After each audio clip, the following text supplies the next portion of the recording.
বাবা আসো কেন বাবা?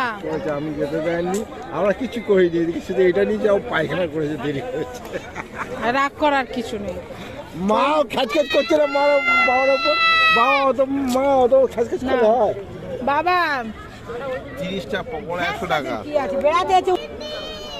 বাবা তুই কি খাচ্ছিস? ওখান থেকে ঘুরে এসে চান করবো। এ নাও। তো এগুলো কাদের জন্য? তোমাদের জন্য। মাংস ভাতের সঙ্গে একটা করে খেয়ে নেবে পকোড়া। তুমি নিজে এটা ওরা কিনে খাবে বলা, ওই জন্যই তো করেছি। হ্যাঁ ঠান্ডা লাগছে। এখনো সস আছে, নে না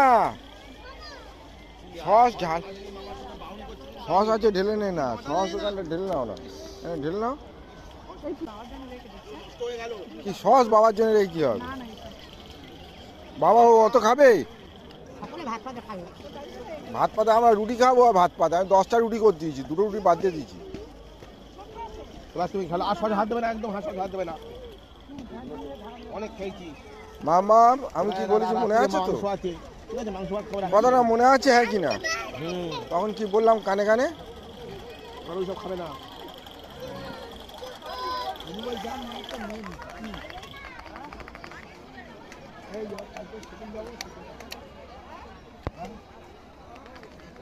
কালকে চিংড়ির পকোড়া করবো। কোন